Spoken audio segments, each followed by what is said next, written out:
are just blank whiteboards, and today we're going to create vision boards to start talking about how we envision ourselves. Not what are we going to be doing, because let's be honest, we don't actually know what we're going to be doing in the future, but who do we want to be? And it's moments like this that I feel like are crucial for being able to articulate a vision of purpose, a sense of who we want to be. So you and I talked about this a lot. Yeah, I think the hardest thing has been recently is feeling this unrest and not sure what's going to happen in my business with my kids, like you talked about. And instead of, binge watching Netflix or doing, watching television or going to other things that aren't as, beneficial or positive, it's going back to making something. And I strongly feel about that art and creativity helps do, you can have different ideas. And I love getting your hands dirty and trying to work through things with friends. And you can do this by yourself. You can do it with your kids. But yeah, all you need is a simple poster board or a piece of paper. And that's it. Here we go. So yeah. And a few magazines. So we definitely have magazines. Got magazines, all different kinds of magazines. And it doesn't have to be, it could be mailers that you got in the mail, any type of thing. I even stole my husband's Game Informer magazine because there's some kick butt women out there. Yeah, that is true. That I aspire to get to be like them someday. So what we're going to do to start off is to decide what kind of shape you want to make your vision board. You can draw it on the paper or you can cut it out. So we're going to take a second to figure out what kind of shape to go with. Let's see. Now we have markers. That's another thing. If you have anything to draw with, that would be good. All right. So for mine, I think I'm just going to make a simple heart. I am feeling the love with a circle. And of course, the bigger your board, the easier you can see what you're envisioning, but it's also words you have to fill up. So I kind of drew my heart medium size so that I don't have to fill up so much of my board. And of course, I went bigger so that I can go bigger, add more color. All right. And part of what inspired me to do this project is I actually did a vision board about 5 years ago with my friend Kelsey. We did it on New Year's Day as a way to sort of set the tone for the year. And what I didn't realize when I was making that board was that I was actually making a 5-year vision board. That this is in fact my vision board from, I guess it was 2015. And what is amazing to me about that board is that literally everything on that board came true. Everything from the house key when we decided to move 3 days after filling out this board to meeting Oprah. I actually got to meet Oprah, and that was a dream come true for me. I learned how to surf, I started to play the cello, and so these things that I didn't realize were calling to me as I was randomly cutting out pictures in the magazine were things that I think were deep in my spirit that I really wanted to do. They brought out elements of myself. And so I really wanted to take the opportunity to work through this project today with Jen, who is one of the most creative people I know. Sweet. She is an artist, design, entrepreneur, has her own company called Zoe Jo Design, which is amazing. And she just brings a real creativity about the way she approaches life. So today we're gonna walk through it with you so you can begin to create your own vision board. Amy, where'd you keep this? I think that's maybe something, did you keep it in your office or was it in your kitchen or? For the first year, I think it was actually in a back closet. Really? I think I forgot about it. And then I dug it out when I remembered it the next year, and I hung it up in my office wall, and it's been in my office in front and center position ever since. Yeah. The other thing I love about my vision board too is that these are all the things I wanted people to see, but on the back, I put a picture of myself. This is who I envisioned my grown-up self to be at that time. Nice earrings and lipstick. And I actually think this vision has changed quite a bit since I made this, but there are things that maybe just are secrets in your heart that you can put on the backside that you don't want to share, and other things you could put in the front for everyone to see and hang it somewhere prominent so it becomes part of you.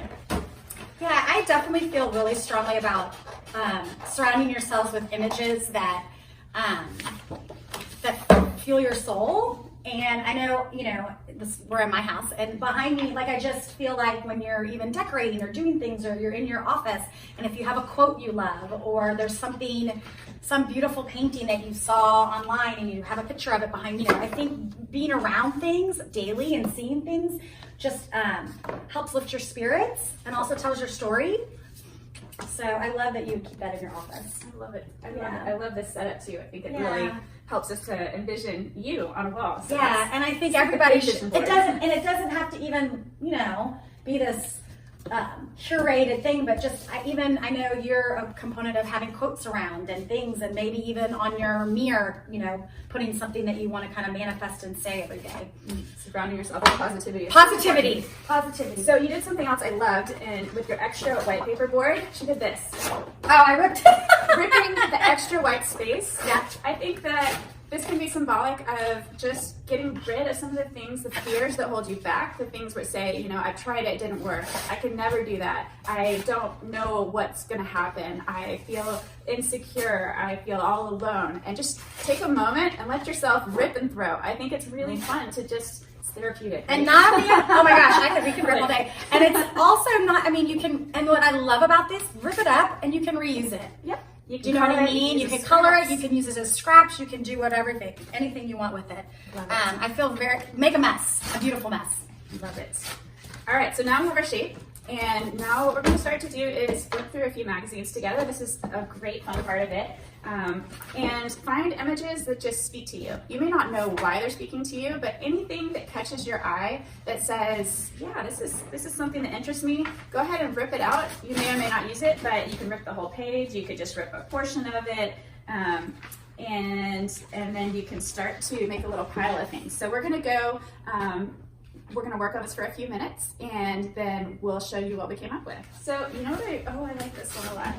What I've realized about myself since the last time I did this is that there's some things that have really changed. Like, I love bold colors. Like, I really like color pops, and I think it's because I'm either craving more energy or like life, but I'm also just like fun. I want to embrace the fun side of life. That's so if you would have had me do this 5 years ago, I would have never in your right mind picked these pink blush pinky colors. Like, now I'm normally black and white, but recently, just being separated and having my own house, with 2 girls, there's something about this embracing the pink, The feminine side. and the feminine side and girly environments. So yeah, to say that I would have had a pink vision board is not. I do see a pink thing going on. Yeah, here. we're loving the pink and green things that can grow. Okay, I love this one. It has a unicorn in it.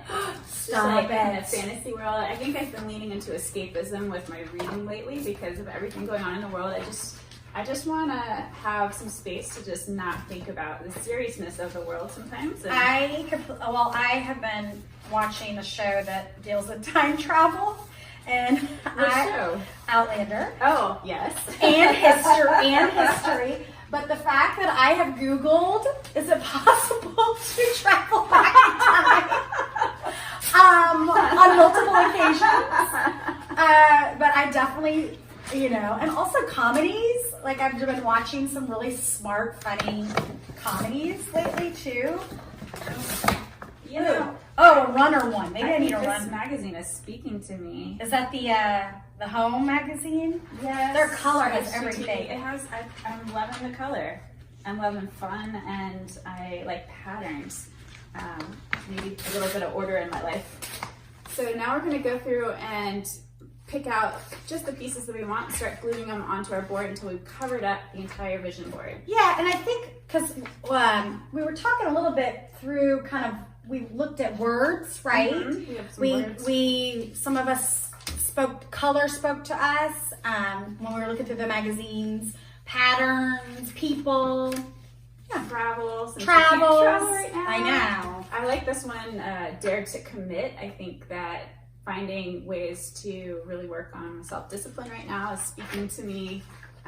Living mindfully. Oh, that's a good one. Yeah, that one was a good one. Experiencing a conscious life. Love where you live.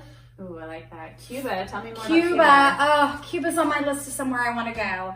And this past year I went to Belize, and I've just been thinking about different places that I want to travel and try not to go back to the same place over and over again. And there's something so beautiful of all the images in Cuba.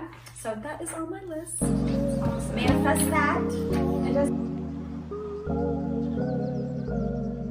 Yes. Okay, so show me what you did with your board. Creativity takes Hold on, maybe courage. I like how you colored in the yellow in the background to fill in some extra space. And so what do you plan to do with this? I definitely feel like I'm gonna stick it up in my office. I may even put it in a frame. I think it'd be super cool to put it in a square frame and just keep it in every year, do a new one, or every 6 months. So it makes it part of our house. This has been cool trying to figure out different things, and it's very thought-provoking to figure out, especially when you have to cut and pick a picture on what you really want to do. It's amazing how it all comes together, right? Like this, we did this in less than an hour. Less than an hour, and sat around and talked, and you wouldn't believe these things actually all come together. I picked a lot of words actually for mine, centering on dare to commit. That seemed like a big theme. Thriving on less, particularly. That's the one thing I said. Can we make do with less, please? Yeah. I think thinking about maybe repurposing and doing things and not needing so much. And creating. Mm-hmm. Which one did you create? I did use the Dare to Commit. Takes courage and Dare to Commit. Dare to Commit. I think that's something is like just even doing this. And he's like, let's go for it. And I said, yes, let's just do it rather than trying to plot and plan. We just made it happen. I love it. So this is a great way to inspire yourself if you want to get out of your rut, if you want to start thinking ahead about the future with a little bit more hope. We know that fear is a powerful motivator in our lives, but hope is a better one. And I choose to want to live with this kind of vision for the future, and I think that it can really help buoy our spirits. It makes us happier, it makes us less stressed. So. Definitely feeling so much better today that we even sat down and did this. So I love it.